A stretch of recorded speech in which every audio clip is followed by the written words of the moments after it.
어서 오세요. 2024년 첫 회 계속해서 특집 방송 이어가도록 하겠습니다. 조실명과 1, 2부로 10시까지 쭉 달려갈 텐데요. 1, 2부 모두 저희 MTNW 전문가님들과 함께 새해 어떻게 하면 시장에서 조금 더 수익을 높이면서 승기를 잡아갈 수 있을지 이야기를 할 겁니다. 지난 한 해도 다사다난했잖아요. 하지만 결론적으로 봤을 때 코스피가 20%나 전년 대비로 했으면서 오르면서 무언가 결실이 있는 한 해가 아니었을까 싶습니다. 하지만 중요한 건 종목이겠죠. 전반적으로 시장 분위기와 함께 종목에 대한 팁도 함께 전해드리도록 하겠습니다. 어떻게 저희 참여하실 수 있는지 화면으로 확인 한번 하고 본격적으로 출발하도록 할게요.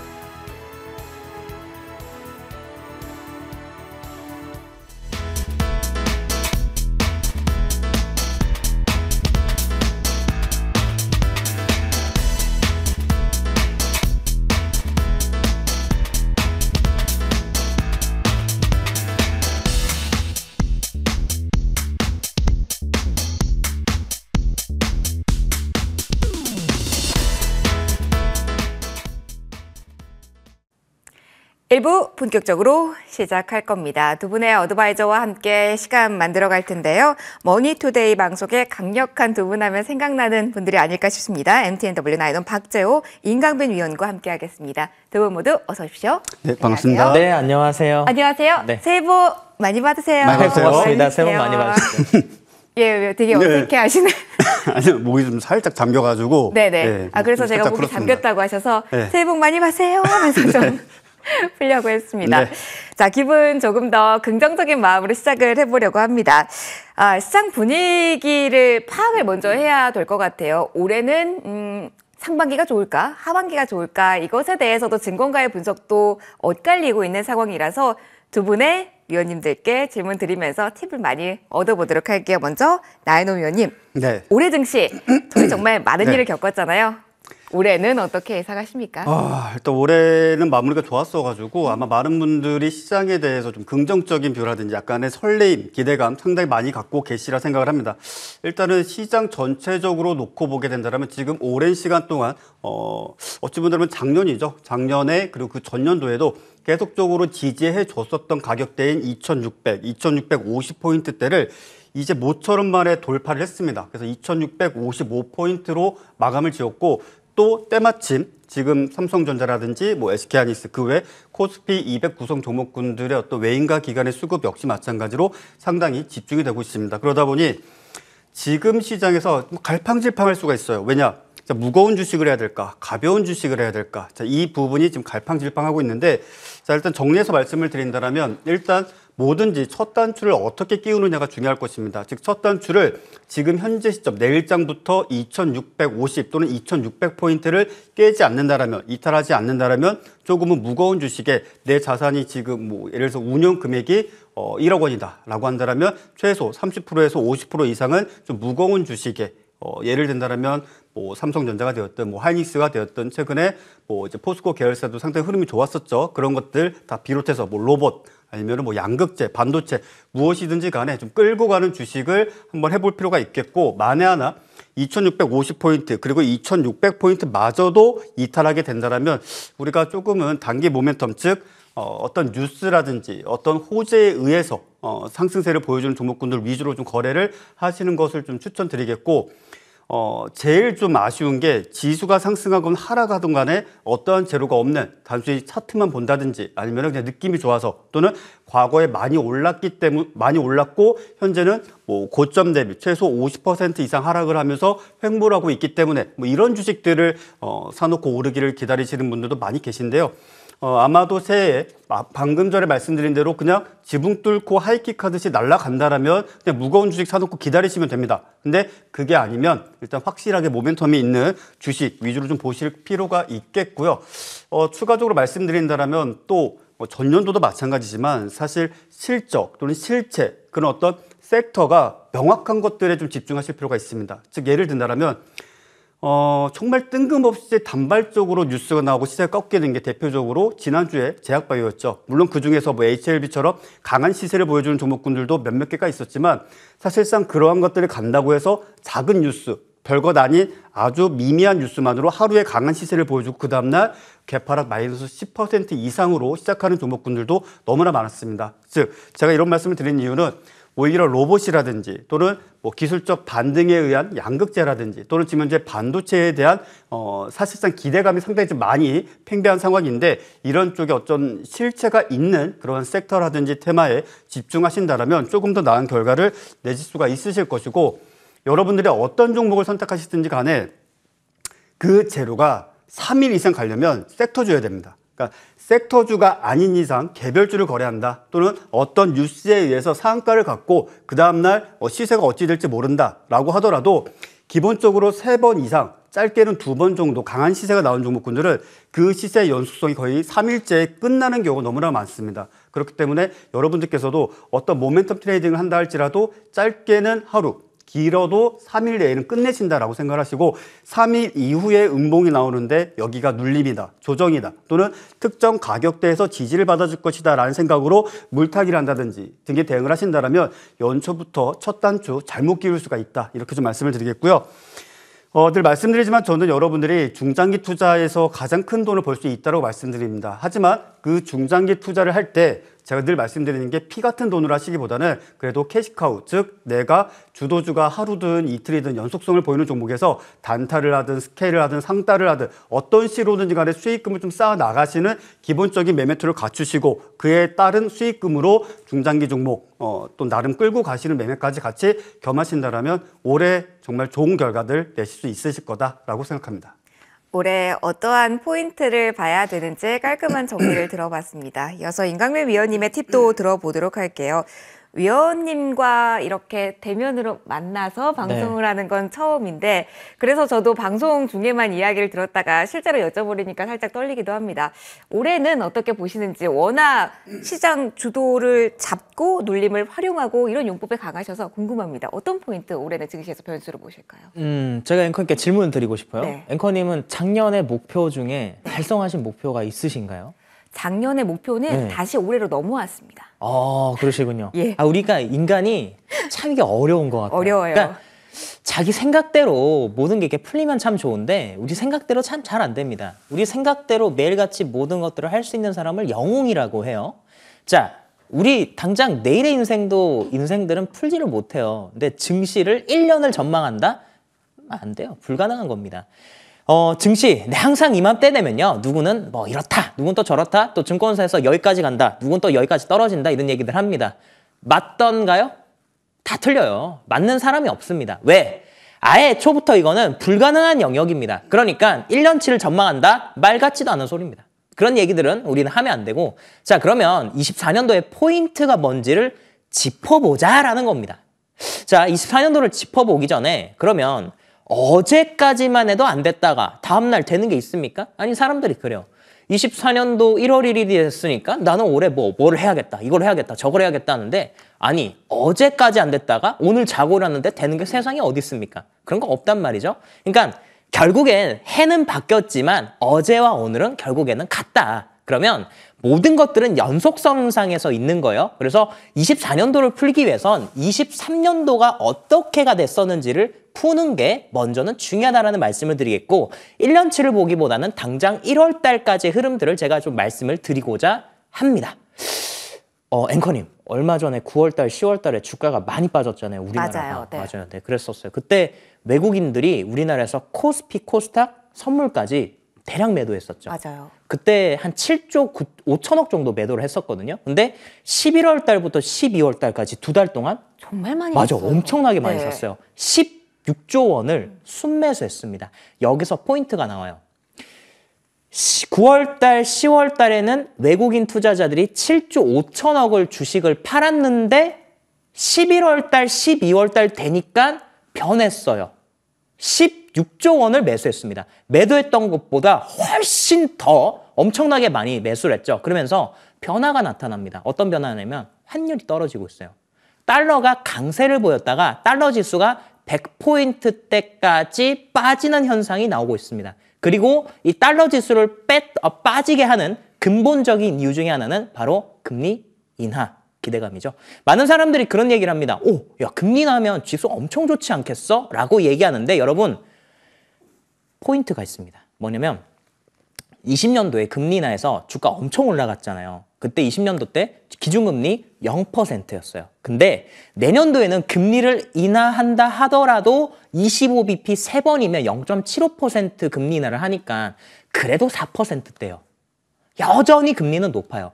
추가적으로 자, 사람들이 착각하고 있는 것 중에 하나가 뭐냐면 지금 물가가 잡힌다라고 말을 많이 한단 말이에요. 이것에 함정이 있습니다. 뭐냐면요.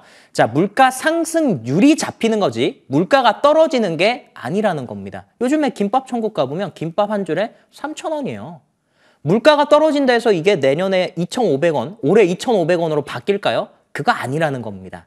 물가는 높고 고금리는 여전하다. 자, 근데 연준에서 올해는 미리부터 금리 인하를 하려고 합니다. 보통 왜 금리 인하를 하느냐? 경기 침체가 오니까 금리 인하하는 거예요. 그럼 왜 금리 인상하느냐? 경기가 과열되니까 금리 인상을 하는 거예요. 자, 근데 미리서부터 연준이 이번에는 금리 인하 카드를 꺼냈습니다. 그러니까 보통 연준이 좀 늦었어요. 막 이러고 있다가 다 죽는 소리 할 때쯤 이러면 안 되겠는데? 금리 인하합니다. 근데 지금은 미리서부터 예방접종 카드로서 금리 인하를 꺼냈기 때문에 이것이 주식시장에 굉장히 좋은 효과를 불러일으킬 것이다라는 말씀을 드리겠고 고금리의 고물가 상황에서 달러 지수가 떨어집니다. 자, 환율보다 좋은 증시 호재는 없어요. 앞으로 환율이 점진적인 우하향을 하면서 외국인 투자자들이 우리나라에 굉장히 많이 들어오게 될 겁니다. 따라서 1월달 시장은 강세 시장을 예상합니다. 자, 그러면 1월달에는 무엇을 해야 될까요? 네, 1월달에는요. 12월달에 강했던 주식을 연속적으로 보시면서 신고가 갔던 주식들이죠. 뭐 포스코 그룹주가 있겠고 또 LS 그룹주가 있겠고 바이오 종목들도 신고가 가는 주식들이 있습니다. 온디바이스 AI 관련된 반도체 주식까지 있겠죠. 추가적으로 내일 뭐가 터질 수도 있어요.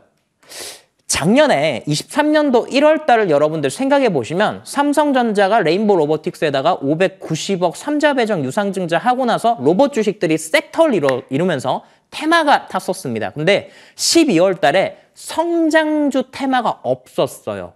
근데 1월 달에 그러한 이슈가 나오게 되면 1월 달에 성장주 테마가 새롭게 나올 수 있다. 그러니까 지금 당장은 신고가 갔던 종목들에 주목하시면서 플러스 1월 달에 뭐가 터지는지 한번 지켜보자라는 말씀드리고 결론은 1월 달 시장은 좋겠다라는 말씀을 드리겠습니다. 두 분 모두 1월에 대한 희망적인 메시지를 전달해 주신 것 같습니다. 아, 이렇게 좋다고? 그럼 어떤 포인트를 봐야 되는지 여기서부터 주목도 많이 높이셔야 될 것 같습니다. 두 분께 그러면 한 걸음 더 들어가서 어떤 섹터 봐야 되는지 질문 이어서 드려볼게요. 나인원 의원님, 네. 그러면 시장에서 우리가 네. 어느 섹터를 봐야지 조금 더 승률을 높일 수 있을까요? 일단 지금 현재 작년 같은 경우에는 이제 로봇, 네. 그다음에 뭐 반도체라든지 이런 쪽이 아무래도 전반적인 시세를 좀 강하게 보여줬던 것이 사실입니다. 자, 그렇다면 그것들 중에서 은근히 이제 사람들의 기대를 받고 있지만은 소외가 됐던 딱 하나의 섹터를 꼽아 본다라면 일단 2차전 쪽, 특히 양극재 쪽이 될 수 있다라고 좀 말씀을 드릴 수가 있겠고요.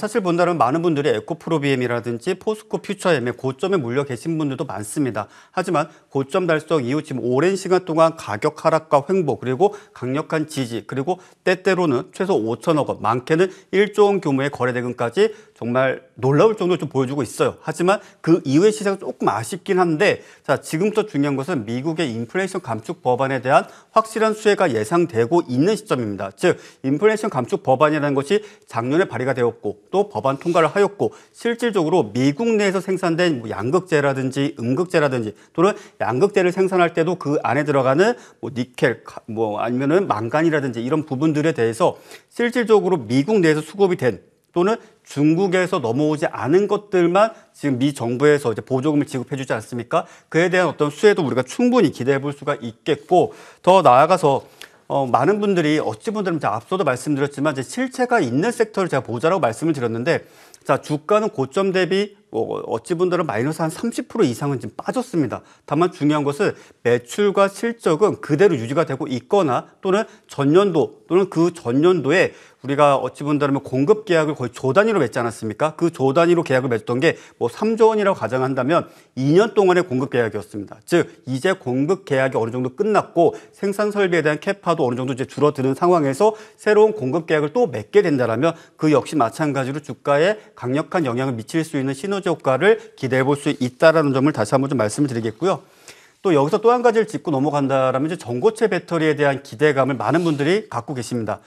자, 전고체 배터리는 냉정하게 말씀드리면 앞으로 5년 내에 상용화되기가 거의 힘들 것이다라는 것이 실제 업계의 정설입니다. 물론 기술 개발이라든지 뭐 R&D 투자 비용은 계속적으로 집중을 할 테지만 중요한 것은 실제 그걸 가지고 2차 전지를 생산해가지고 차량에 탑재할 수 있는가, 뭐 그 부분이 조금은 미지수로 좀 남아있기 때문에 일단은 단기적인 테마, 어찌 본다면 실체가 없는 테마로서 어떤 좋은 재료가 있을 때만 좀 거래하시는 것이 좋겠고, 그 전까지는 뭐 하이니켈 양극재에 대한 어떤 종목들 또는 그것을 사용한 2차 전지 관련주를 보시는 것이 좋겠다. 그래서 관련 종목으로는 이제 에코프로비엔과 포스코 퓨처엠 이 두 종목에 아무래도 굵직하게 집중하시고, 상대적으로 LNF는 시가총액이 작기 때문에 변동성이 클 수는 있습니다.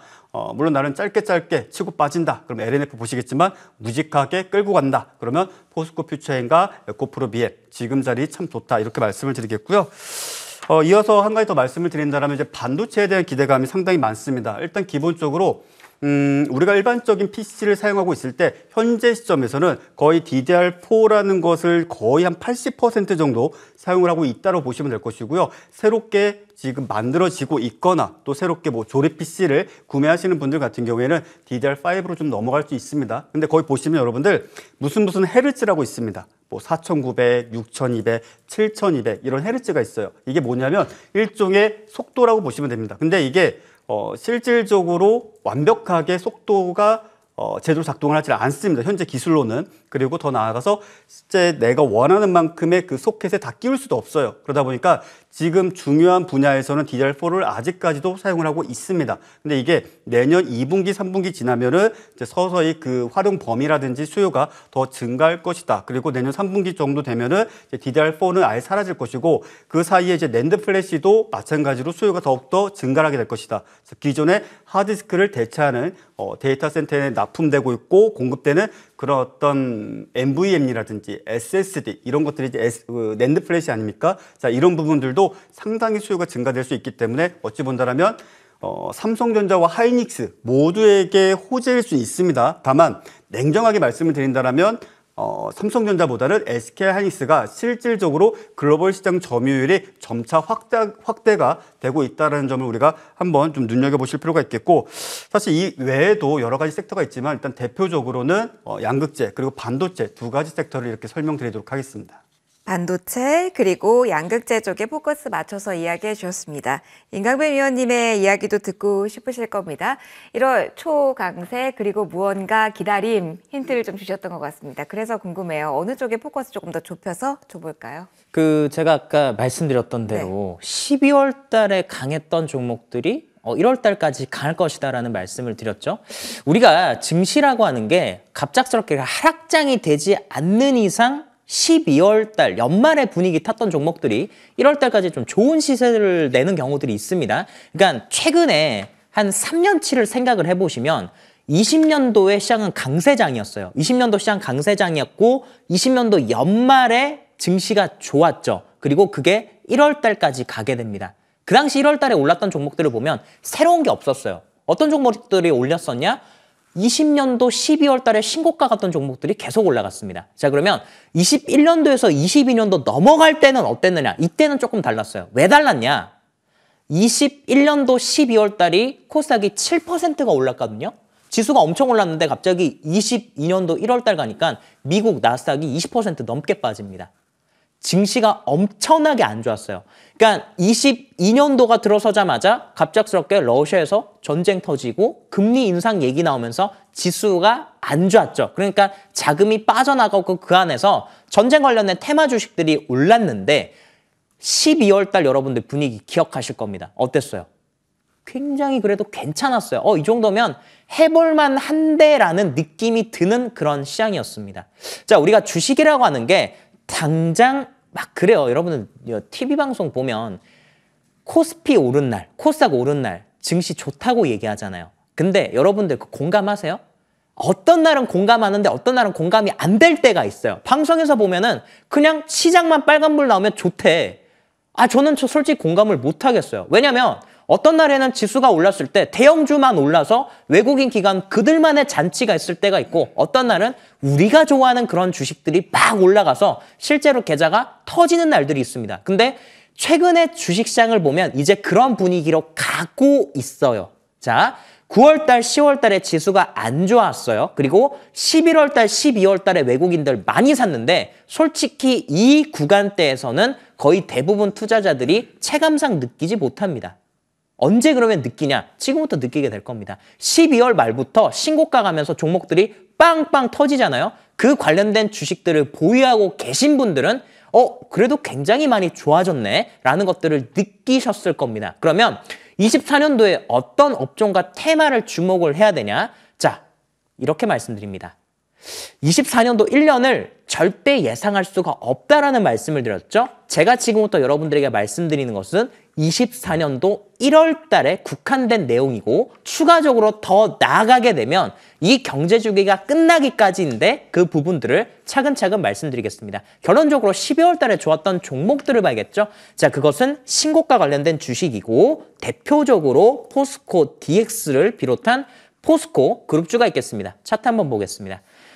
제가 올해 여러분들에게 포스코 그룹주, 특히나 포스코 DX에 대해서는 굉장히 강조를 많이 드렸었어요. 자, 왜냐면 이때부터였습니다. 왜 여기가요, 정말 조금 흐름 자체가 달랐어요. 왜 그랬냐? 포스코 DX 실적 잘 나냐? 아니요.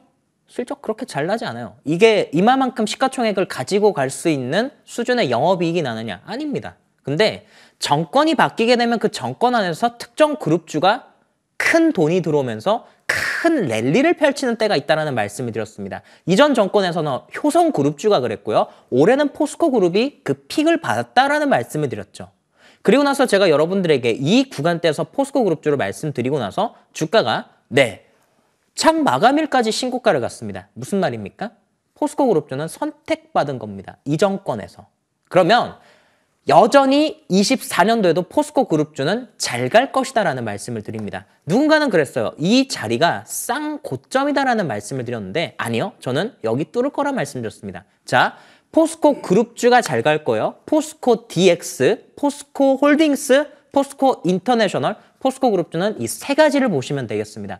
그러면 추가적으로 또 이런 그룹주가 또 뭐가 있느냐? 24년도에 또 있다고 봅니다. 바로 항상 상승장 때는요, 어떤 그룹주가 굉장히 잘 가는 그룹주들이 있습니다. 24년도에는 LS그룹주가 또 그런 가능성 있는 주식들이다라는 말씀을 드리겠습니다. 차트 보겠습니다. 포스코 그룹주가 23년도에 그렇게 잘 갔다면 LS도 마찬가지입니다. 자, LS 얼마 전에 LS 머티리얼즈가 상장을 했어요. 그리고 LS 전선 아시아가 있고요. 또 LS가 있고 LS 네트워크스 같은 이 그룹이 형성이 되어 있습니다. 관련된 주식들 중에서 LS 전선 아시아와 LS 머티리얼즈라고 하는 두 기업이 LS 그룹주 내에서는 신고가를 가고 있는데 이 흐름을 이어갈 수 있겠죠. 만약에 여기서 LS 전선 아시아가 전고점을 돌파한다. 또 LS 머티리얼즈가 다시 한 번 더 고점을 돌파한다? 이러면 LS 그룹주가 다시 한 번 더 포스코 그룹주처럼 갈 수 있다는 겁니다. 그래서 지금 우리가 봐야 되는 포인트는 뭐냐면 그룹주 내에서 신고가를 가는 주식들을 보자라는 말씀을 드리겠고요. 자, 추가적으로 온디바이스 AI 관련된 주식들이 있는데 이 관련된 주식들 중에서 반도체 주식들을 좀 보시면 좋겠고 그 안에서도 신규 상장주를 보시기 바랍니다. 첫 번째는 에이직랜드라고 하는 기업이 있어요. 또 에이직랜드나 퀄리타스 반도체, 가온칩스도 신고가 영역에 있고요. 추가적으로 정말 여러분들에게 강조드리고 싶은 종목 중에 하나가 기아입니다. 기아 차트 한번 보겠습니다. 내년도에, 올해 아무리 금리 인하를 한다고 하더라도 금리는 4%대예요. 그러니까 여전히 금리는 높아요. 그리고 물가 수준도 여전히 높습니다. 아니 김밥 한 줄에 3,000원인 세상입니다. 여러분, 이럴 때 제가 자동차 기업들 영업이익 엄청 좋을 거라 말씀드렸죠. 기아차 10만 원 뚫었습니다. 기아차는요. 24년도 이제 때가 왔어요. 자, 제가 이전에도 기아차는 팔지 마시라고 계속 매수만 말씀을 드려왔는데 이 기업이 드디어 3년 내 고점을 돌파했습니다. 아마 1월 달에 10만 2천 원 아주 우습게 돌파하게 될 것이고요. 자, 이런 주식들을 장기 투자하는 겁니다. 와, 이거 너무 많이 올라온 거 아니야? 아니요. 신고가 가는 주식들은요. 계속 올라가게 됩니다. 이런 주식들 보유하고 계신 분들 팔지 마세요. 팔면 다시는 못 사요. 내가 7만 원에 샀는데 내가 8만 원에 샀는데 내가 9만 원에 샀는데 어느 날 갑자기 10만 원 돼 있고 11만 원 되면 절대 못 삽니다. 이런 주식으로 돈 버는 방법이요. 무식하게 그냥 들고 가는 거예요. 끝까지. 그래서 금리가 최소한 3%대 또는 2%대까지 떨어질 때까지 기아차를 들고 가시고 또 기아차를 비롯한 자동차 부품사들 잘 가지고 가시기 바랍니다. 추가적으로 바이오 종목들 중에서 최근에 신고가 가는 종목들 있죠. 뭐 한올바이오 파마나 한올바이오 파마 한올 잘 날아가는데 최근에 18년도 고점, 21년도의 고점을 돌파하는 흐름이 나왔습니다. 한올바이오 파마 그리고 레고캠바이오 그리고 알테오젠 같은 기업들 거래가 터졌고 또 바닥권에선 신라젠 같은 기업들 있죠. 신약 개발 바이오 기업들 중에서 기술 수출 모멘텀을 보유하고 있는 바이오 종목들까지 주목하시기 바랍니다. 꿀팁 많이들 이야기해 주셨습니다. 횡보의 구간에서도 수익의 포인트를 잘 지난해 잡아주셨던 나인원 위원님, 그리고 주도주의 돌파의 순간 든든한 파트너가 되어주신 임강민 위원님 두 분의 내년에 대한 뷰를 공유받아봤는데요. 잠시 후 두 분의 한 종목에 대한 조금 더 자세한 전략은 저희 끝 코너에 마련되어 있습니다. 끝까지 함께해 주시고요. 상담문이 그 사이에 많이 들어왔다라고 합니다. 잠시 후 상담 시작할 건데요. 참여 방법 먼저 화면으로 다시 한번 확인하고 돌아오시죠.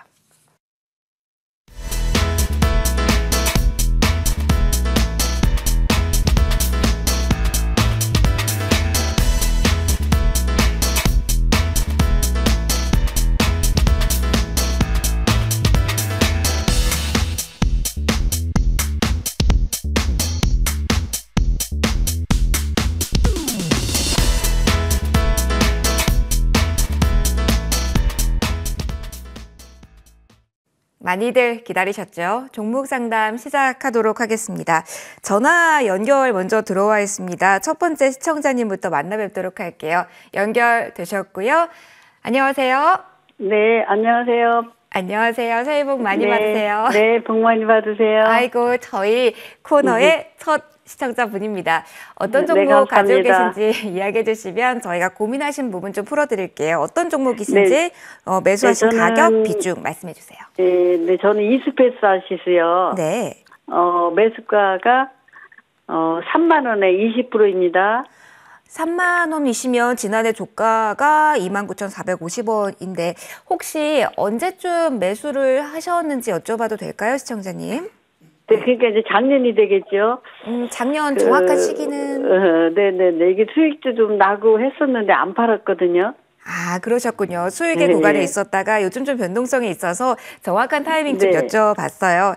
저희 이 네. 타이밍 정말 잘 잡아주시는 나인원 위원님께 이수 페타시스 네. 진단 좀 요청 드려볼게요. 조금 더 네, 자세한 감사합니다. 이야기 나누시면서 이 종목 수익 보고 팔고 싶으실 텐데 어떤 타이밍 잡으면 될지 이야기 나눠주시면 좋을 것 같아요, 위원님. 예, 안녕하세요. 네, 대표님 방송 잘 보고 있습니다. 네, 반갑습니다. 네. 근데 이게 특이한 게 이수페타시스를 3만 원대에 저에게 질문을 주신 분들이 되게 많으세요. 이 가격 의미가 있나요? 무슨 위원님? 이유가 있는지 모르겠지만 네. 모르겠습니다. 저도 이걸 지금 3만 원대에서 이게 참 저희도 방송한 입장에서 네. 너무 큰 손실일 땐 마음도 아프고 그러지만 네. 이럴 때도 정말 이때가 정말 위원님의 그 촉과 감각 모든 분석이 가장 중요할 때가 아닌가 싶어요. 자, 일단 그렇죠. 일단 자, 전년도죠. 이제 전년도인데 전년도 3분기 정도에 이제 강한 시세를 좀 보여줬었습니다. 근데 그때 당시에 이제 이 종목이 시세를 보여줬었던 결정적인 이유가 이제 DDR5라든지 또는 이제 뭐 엔비디아, 뭐 특히 이제 엔비디아와 관련돼 가지고 엔비디아의 GPU를 활용해 가지고 이제 소위 그래픽 카드라든지 또는 이제 테슬라라고 부르는 소위 이제 AI 프로세싱 장비를 만들 때 들어가는 그런 PCB 기판에 대한 수요가 증가하지 않겠는가라는 것이 주된 화두였습니다. 근데 이때 당시에 이제 그래픽 카드 가격이 이제 얼마였었냐면은 대략적으로 좀 비싼 경우에는 한 300 정도 했었어요, 한 장에. 그래픽카드 한 장에 300만 원 정도 엔비디아께 그랬는데 지금은 그 가격이 그래도 고점 대비했을 때는 거의 한 30% 이상 다 빠졌다고 보시면 됩니다. 즉 달리 본다라면 이 회사는 그 당시에 운이 좋게도 일단 반도체 섹터도 좋았었고 엔비디아와 관련된 어떤 테마에도 엮였었고 또 DDR5에 대한 어떤 수요, 반도체에 대한 어떤 수요 증가 기대감이 좀 있었는데 그로 인해서 좀 오버슈팅격의 흐름이 좀 강했어요. 근데 지금은 그에 대한 어찌 보면 모멘텀이 이제 소멸되었다라고 좀 말씀드릴 수가 있겠고요. 일단 첫 번째 엔비디아와 관련돼 가지고는 사실 수혜를 거의 보지 않습니다. 팩트 체크를 해드린다면 실제 엔비디아의 GPU를 들어간 그래픽 카드는 거의 대만에서 생산을 해요. 거의 90% 이상, 거의 99%를 다 대만에서 생산을 하고 대만에 소위 이제 뭐 아수스란 기업도 있고 뭐 기가바이트란 기업도 있고 정말 많습니다. 그래서 실제 우리나라에서 뭐 PCB를 생산해 가지고 대만에 수출을 해 가지고 거기에 반도체를 이렇게 다 이렇게 뭐 소위 이제 납땜이라고 하죠. 이제 그런 식으로 이제 생산하는 것이 아니라 자체적으로 다 생산을 하고 있습니다. TSMC에서 엔비디아 칩셋을 만들고 그걸 가져다가 우리나라의 하이닉스의 반도체를 가져다가 거기서 만든 PCB에다가 만들고 있어요. 그래서 엔비디아는 조금 제하실 필요가 있겠고 오히려 지금 현재 삼성전자와 SK하이닉스가 반도체 생산 설비를 용인이랑 평택에다 확장하고 있고 또 지금 현재 설비 중이죠. 거기에 들어가는 반도체 이제 검사 장비 이쪽과 관련돼 가지고 좀 수혜가 예상되거나 그와 관련된 모멘텀이 좀 발현된다라면 좀 상승세를 좀 기대해 볼 수 있을 것입니다. 그리고 PCB에 대해서는 사실 진입 장벽이 낮다 보니까는 어찌 보면 PCB 관련 종목이 우리 시장에 되게 많아요. 근데 그 중에서 대장주로 치고 나간 것 뿐이지 다른 종목들까지 뭐 끌고 갈 정도로 또는 이 회사가 PCB로 앞으로 어마어마한 성장세를 보여줄 것이다 라고는 말씀드릴 수 없다는 점을 다시 한번 좀 강조드리겠고 차트를 잠시 본다라면 일단 앞서 상담을 좀 준비하면서 이제 미리 이제 차트를 좀 봤던지라 짧게 좀 말씀을 드린다면 이 종목을 정말 나는 단기적으로 보지 않고 끌고 가고 싶다. 그렇다면 하방으로 놓고 봤을 때 27,000원 정도를 못 지키면은 그때는 손절을 하시고 27,000원을 지켜준다. 그리고 상방으로 놓고 봤을 때 35,000원을 가볍게 돌파를 한다라고 한다면 그때는 끌고 가셔도 좋다. 단 정고점대 돌파 못하면 그때는 매도하셔야 된다. 이렇게 정리하겠습니다. 네, 대표님 그러시면 35,000원이 굉장히 중요하겠네요. 그렇죠. 일단 거기를 뚫어야지 뭐 4만 원을 한번 넘볼 수 있겠죠. 근데 방송에서 제가 방송 듣고 샀는데 이게 내년에 유망주라고 해서 제가 좀 더 추매해서 사실은 값을 더 올려놨거든요. 그래서 들고 있는 건데. 일단 그 추매에 대해서 제가 답변 드리기 어렵고 뭐 유망주라는 거는 늘 바뀌지 않습니까? 앞서 임강빈 어드바이저님께서 말씀하셨다시피 시장 예측은 어려운 영역입니다. 이제 저항대를 35,000원, 1차 저항대를 35,000원 보면 되겠네요. 네, 그렇게 정리를 해드리도록 감사합니다. 할게요. 네, 35,000원 모시고 추가로도 궁금하신 포인트 있으면 전화 주세요. 이렇게 첫 번째 이수페타시스 종목에 대한 상담 마무리하고 두 번째로 넘어가도록 하겠습니다. 다시 한번 전화 연결해 보도록 할게요. 전화 연결되셨을까요? 여보세요? 예, 안녕하세요. 네, 안녕하세요. 새해 복 많이 받으세요. 네, 새해 복 많이 받으세요. 잘 들리실까요, 예, 시청자님? 예, 하나 시스템. 예, 하나 시스템이고요. 예.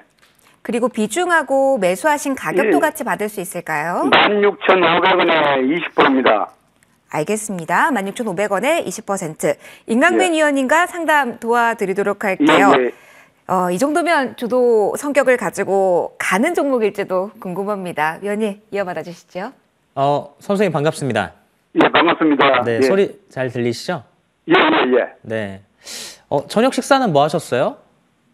저녁 식사 뭐 그냥 간단하게 떡국이라고 먹었습니다. 간단하게 드셨군요. 예. 천천히 좀 식사를 하셨나요? 빨리 드셨나요? 천천히 했습니다. 성격이 좀 느긋하신 분이신 것 같은데 맞으신가요? 예, 그렇습니다. 네, 그럴 줄 알았습니다. 하나 시스템, 일단 너무 잘 사신 것 같아요. 좀 생각하신 목표 가격대가 있으신지 좀 여쭤봐도 괜찮겠습니까? 한 1년 정도 됐는데. 1년 전에요. 예, 해가지고 이렇게. 1년 전에 사셨으면 지금 이제 다시 한 번 더, 이렇게 7월 달에 한번 주가가 크게 올라간 적 있었잖아요.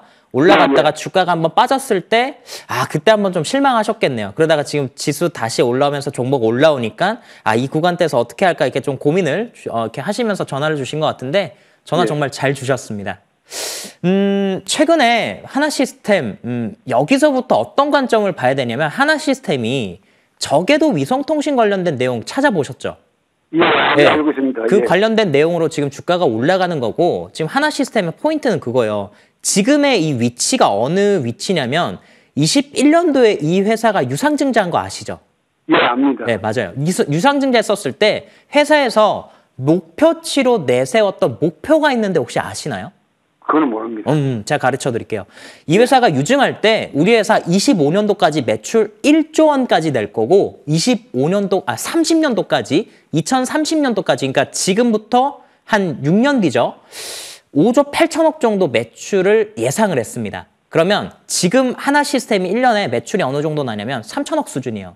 지금보다 매출이 3배 정도 늘어나는 수준으로 가겠다라고 얘기를 하고 유증을 한 것인데 자, 시청자님 그리고 예. 많은 이 전국의 하나시스템을 보유하고 계신 분들과 또 관심 있게 보시는 분들께서는 보셔야 되는 게 있습니다. 자, 잘 보십시오. 20년도에는 주가가요. 어떤 시장이든 다 올라갔어요. 어떤 종목이든 다 올라갔는데 이렇게 20년도 또는 21년도 수준의 주가를 지킨 종목이 거의 없습니다. 그러니까 다른 종목들 보면 주가가 여기 와 있다는 거예요. 근데 하나시스템은 지금 21년도와 주가가 굉장히 비슷하죠. 굉장히 강한 종목입니다. 상당히 잘 사셨고 식사를 여유롭게 하셨듯이 조금 더 여유를 가지고 보세요. 지금 하나시스템뿐만 아니라 하나 에어로스페이스도 주가가 좋죠. LIG 넥스원도 좋죠. 한국항공우주도 괜찮은 흐름이에요. 그 안에서 하나시스템 굉장히 잘 사셨고 이 주식의 포인트는 그거죠. 7월 달에 고점이었던 17,720원을 돌파할 거냐? 주시장 증시 분위기 좋으면 1월 달에 충분히 돌파할 거라 봅니다. 그러면 18,000원 이상 가게 되면 매도하느냐? 아니요. 이거는 굳이 매도할 필요 없다고 봐요. 일단 18,000원에서 2만 원대까지는 한번 갈 겁니다. 근데 2만 원대에서 한번 밀릴 가능성이 있어요. 그러면 18,000원에 다시 매수해 주시기 바랍니다. 그러면서 신고가까지 한번 쭉 들고 가시는 쪽으로 말씀드리겠습니다. 긍정적인 메시지까지 전달해 주셨습니다. 그 19가까지는 가겠습니까? 네, 홀딩을 말씀드리고요. 제가 시간이 좀 부족해서 여기까지만 말씀드리겠습니다. 예, 감사합니다. 네. 예. 아유, 두 분 모두 상세하게 이야기해 주셨습니다. 두 번째 이야기까지 마무리 지었고요. 문자 속돈에서 가보도록 하겠습니다.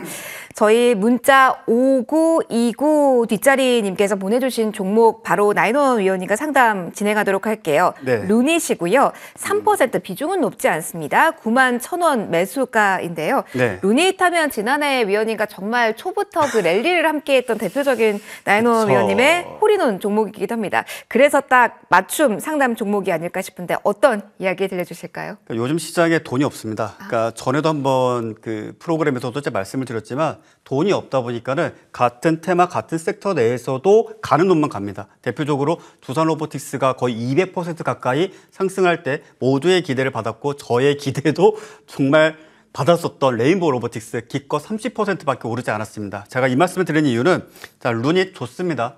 대장암 또는 그 외 여러 가지 표본 데이터도 많이 가지고 있고 실제 서울대병원에서도 지금 현재 적용이 되고 있습니다. 그 외에는 아직 적용이 좀 법적으로 제한이 있지만은 지금 해외 시장에서도 상당히 좀 호평을 받고 있고 다만 조금 아쉬운 점은 이미 주가가 좀 많이 올랐기 때문에 조금 아쉽고 반면에 지금 예를 든다라면 비슷한 개념으로 코어라인 소프트 같은 것들이 오히려 뜨끈뜨끈한 정말 뜨거운 감자로서 지금 현재 의료 AI와 관련돼 가지고 다시 한번 상승세를 보여줄 수 있는데 이거는 회사가 정말 좋냐 나쁘냐가 문제가 아니라 그냥 말 그대로 수급이 쏠리는 그런 어떤 종목 왜 시장에 돈이 없기 때문에 그래서 같이 상승한다기보다는 가는 놈만 간다. 그래서 저는 개인적으로 루닛보다는 코어라인 소프트 쪽에 집중하시는 것이 좋겠고 자, 루닛 같은 경우에는 지금 현재 유상증자 그리고 무상증자까지 거치면서 계속적으로 시세가 박스권 내에서 횡보세를 보여주고 있습니다. 하방으로 놓고 봤을 때 일단 8만 원 가격대를 못 지켜주면은 일단 손절하시는 것이 맞겠고 8만 원대를 지켜주고 또 웬만하면 반등을 줄 것입니다. 근데 9만 5천 원 정도를 돌파하지 못한다. 라고 한다면 일단은 한번 물러나신다 생각하시고 매도하시고 그 가격 돌파하면은 그때부터는 이빨 꽉 깨물고 홀딩하셔도 되겠습니다. 알겠습니다. 깔끔한 정리까지 받아봤습니다. 저희 문자 빠르게 한 종목 더 상담 받아볼까 합니다. 뒷자리 0027님께서 보내주신 종목이고요. 금양입니다. 정말 핫한 종목, 연말에 특히 말도 많았던 종목입니다. 임강균 의원님과 이야기 해볼게요. 정말 주변에서 많이 들으셨을 것 같습니다. 금양이고요. 15만 원, 비중이 15%로 담고 계십니다. 어떻게 봐야 될까요? 제 표정을 보면 답이 나와요. 점점점으로 마무리할까요? 이게 있잖아요. 네. 참 말씀을 조심스럽게 드려야 되는 부분입니다. 금양을 15만 원에 매수하시고 지금 10만 원 줄까? 기분이 나쁘실 거예요. 이 가운데서 사실 많은 시청자분들께서 상담을 주실 때 좋은 이야기를 듣길 원하세요. 맞아요. 좋은 이야기 드리고 싶어요. 누구나 다 마찬가지입니다. 내 주식이 잘 되길 바라고 내가 산 부동산이나 내가 모든 가진 투자한 자산들이 올라가길 바라지. 누가 안 좋다는 이야기, 그런 얘기 들으면 기분 당연히 나쁘죠. 근데요, 그런 것들이 있어요. 주시장을 보게 되면 꼭 이렇게 한 번씩 엄청난 상승을 보이는 종목들이 있습니다. 그리고 그 종목들을 정말 많은 투자자분들이 어디서 사냐면, 자, 차트 보겠습니다. 자, 금양 한번 볼게요. 자, 금양도 여기서부터 엄청나게 올랐다는 거예요. 근데 여기서 일단 투자가 들어가요. 장투하겠다. 여기가 장투인데 여기서 장투하겠다고 가요. 왜? 리튬 좋으니까. 너도 나도 다 리튬 좋은 거 아는데 일단 15만 원에 매수하셨기 때문에 제가 이 종목이 본전에 온다 안 온다? 그렇게 말씀드리진 않겠습니다. 다만 증시가 좋으니까 지수가 반등하면서 2차 전지 종목들이 반등 나올 때 올라갈 수는 있으나 이거 하나는 여러분 꼭 기억하시기 바랍니다. 금양의 하단은요 8만 원입니다. 8만 원 깨면요 뒤도 돌아보지 말고 정말 비중 축소해야 된다는 말씀을 드리겠고, 잘 지켜지고 다행히 15만 원, 20만 원까지 올라가게 된다면 정말 좋겠죠. 저도 그런 쪽을 바랍니다. 여러분 그렇게 된다라는 말씀이 아니에요. 8만 원이 깨지면 손절하자라는 말씀을 드리겠습니다. 알겠습니다. 냉철한 부분도 주식시장에 있어서는 필요한 것 같습니다. 마음을 약간 토닥토닥 해주시면서 어떤 부분으로 봐야 되는지 금양에 대한 종목 상담까지 받아봤습니다. 보유하신 분들 한번 잘 참고해 주시면 좋을 것 같습니다. 저희 이쯤에서 종목 상담 숨을 좀 고르고요. 두 분의 추천 종목 들어보도록 하겠습니다. 이게 가장 큰 하이라이트라 여기까지 많이 기다리셨을 것 같습니다. 먼저 나인호 위원님께 질문을 드릴게요. 네. 앞서 저희 어떤 섹터 볼까요? 에서 힌트를 좀 주시긴 했습니다만 가장 궁금한 건 이렇게 많은 종목이 있기 때문에 그 한 종목일 것 같습니다. 어떤 종목을 포인트로 보고 계실까요? 일단 앵커님하고도 저와 다른 프로에서 좀 인연이 깊었던 포스코 퓨처엠을 한 번 더 말씀을 드리도록 하겠습니다. 다시 한번. 네, 개인적으로 포스코 케미칼 그 당시부터 이제 사명 변경하고 난 이후로도 개인적으로도 기억이 참 많이 남고 많은 분들이 큰 수익을 줬던 종목인데요. 일단 포스코 퓨처엠 같은 경우에는 이제 하이니켈 양극재에 있어서는 사실상 전 세계 탑5 안에 들어갈 정도로 생산 설비를 정말 무자비하게 투자를 하고 있습니다. 계열사 전반적으로 흐름 매우 좋은 것 또한 사실이고요. 그리고 더 나아가서 지금 이제 리튬 인산철 양극재에 대해서도 곧 생산을 하게 될 것이고, 그리고 본래는 음극재를 생산하던 기업입니다. 근데 그 음극재 역시 마찬가지로 실리콘 음극재로 또 추가적인 어떤 R&D 역시 마찬가지로 진행을 하고 있고요. 생산 설비에 있어서는 이제 앞서 말씀드린 것처럼 사실상 에코프로비엠을 뛰어넘지 않겠는가, 그리고 그에 대한 수요도 계속 또 증가하지 않겠는가 싶고, 지금 이제 포스코 전체 그룹사 중에서 가장 큰 매출을 올려주고 있습니다. 즉 포스코 홀딩스 지주사 기준 놓고 봤을 때 전체 매출액의 40% 또는 그 이상을 가게 될 것이다라고 공공연하게 포스코 임원분들께서도 이제 언론에 말씀들을 하시곤 하시는데, 공교롭게도 그것이 거의 달성되는 분위기입니다. 그리고 올해 앞서 말씀드렸다시피 새로운 공급 계약에 대한 어떤 기대감도 있기 때문에 지금 12월 4일자 기준으로 약 7,800억 원 정도의 거래대금 발생하고 난 그 뒤로는 주가의 어떤 방향성이 조금씩 저점 올리고 있습니다. 자, 상방으로 38만 원 돌파해주면 상당히 좋을 텐데 매우 중요한 저항 가격입니다. 이 가격을 돌파하면은 그때부터는 비싸게 사서 더 비싸게 판다라고 생각을 하시길 바라겠고, 만약에 그러하지 않는다라고 한다면 35만 원 이하권에서 물량을 모아가시는 전략이 가장 정확할 것으로 보여지고요. 일단 목표가는 50만 원 잡아드리도록 하겠습니다. 그리고 손절가는 굳이 손절할 필요는 없지만 그래도 프로그램 특성상 30만 원 제시해드리도록 하겠습니다. 30만 원 손절가 굳이라는 단어를 붙여서 이야기를 해주셨고요. 목표가 50만 원으로 제시를 해주었습니다. 포스코 퓨처엠 올해 다시 한번 기대를 해보도록 하죠. 자, 임강윤 위원님의 관심주도 들어보도록 하겠습니다. 그룹주에 힘하면 포스코 하면 나인호 위원님도 계시지만 임강윤 위원님께서도 포스코 하면 저희 MT와 많은 위원님들 중에 가장 생각나는 분들 중 하나잖아요. 그룹주 가운데 이번에는 여기라고 저희 방송 첫 코너에서 말씀을 해주셨습니다. 그 중에 하나를 지금 공개해 주실 건데요. 어떤 종목일까요? 23년도에 포스코 그룹주가 정말 잘 갔어요. 자, 그리고 이 증시가 상승을 하게 됐었을 때 항상 어떤 특정 그룹주가 그룹 내에서 종목들이 다 잘 가는 경우도 있는데 그 안에서도 신고가 간 주식들은 계속 그 그룹주의 테마를 이끌고 가는 그런 성격을 가지고 있습니다. 포스코 그룹주 내에서도 DX가 지금 잘 가죠? 그러니까 포스코 그룹주는 또 좋을 거다. 그러면 24년도에 항상 시장은 새로운 것들을 찾아요. 또 뭐가 있을까? 포스코 다음에 LS가 있겠죠. 7월 달에도 포스코 그룹주가 잘 가고 LS가 뒤에 터졌는데 마찬가지입니다. LS전선 아시아를 여러분들에게 다시 한 번 더 말씀드리도록 하겠습니다. LS전선 아시아 일단 내일 HTS 켜면 LS전선 아시아는 없을 거예요. 왜냐고요? LS 에코 에너지로 사명이 변경되기 때문입니다. 여러분 이거 기억하세요. LS전선 아시아는 LS 에코 에너지로 사명 변경이 된다. 자, 차트 보도록 하겠습니다. 자, 이 주식 크게 볼게요. 상장하고 최고가입니다. 이걸로 끝났습니다. 상장하고 최고가입니다. 이걸로 끝났어요. 주시장 최고점이면 여기가 최고점이겠지만 시장이 계속 외국인 투자자들이 많이 들어온 상황에서 밀고 간다고 한다면 이 주식도 이전의 고점을 돌파할 가능성이 높겠죠. 이 주식의 모멘텀은 두 가지입니다. 지금 베트남 쪽에 진출을 해 있는데 베트남 쪽에서 해적 케이블 사업을 한다는 것 그리고 추가적으로 히토류 사업해요.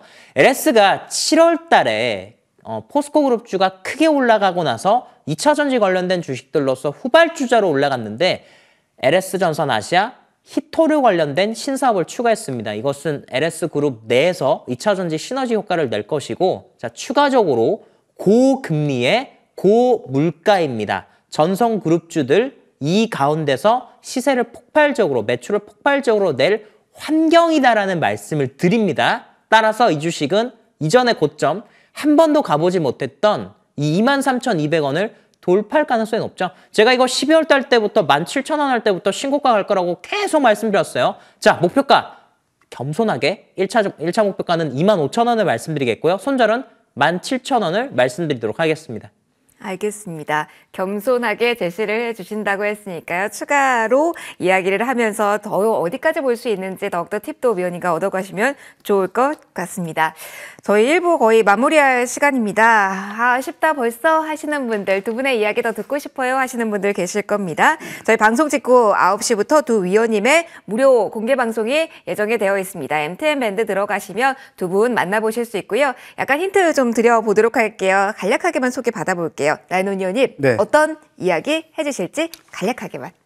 방송에서는 정말 수익률들이 화려하죠. 네. 예, 실질적으로 여러분들의 계좌는 방송에서 수익률만큼 화려하신지 모르겠습니다. 자, 전년도 그리고 올해를 준비하면서 그 실체가 존재하는 계좌, 수익 모든 것들을 낱낱이 보여드리겠습니다. 자, 동기부여 받으러 지금 바로 참여하시길 바랍니다. 9시부터 시작합니다. 임강민 의원님도 9시부터 공개방송 준비하고 계신 걸로 알고 있습니다. 어떤 포인트를 저희 기다리고 있으면 될까요? 여러분 방송 재밌게 보셨나요? 네, 재밌게 보셨으면 제가 더 재밌게 해드리겠습니다. 유튜브 9시부터 뵙도록 하겠습니다. 알겠습니다. 어떤 포인트인지 하나만 더 힌트 주신다. 이건 내가 보장한다. 한마디만 더 해주신다면요, 위원님? 없어요. 그냥 재밌었으면, 네, 이 방송이 재밌었으면 보러 오시기 바랍니다. 알겠습니다. 두 분과 함께 여러 가지 이야기를 나눠봤습니다. 그렇다면 저희 전반적으로 시작에 대한 분위기만 한번 훑고 나서 저희 마무리 인사를 좀 해보도록 할게요.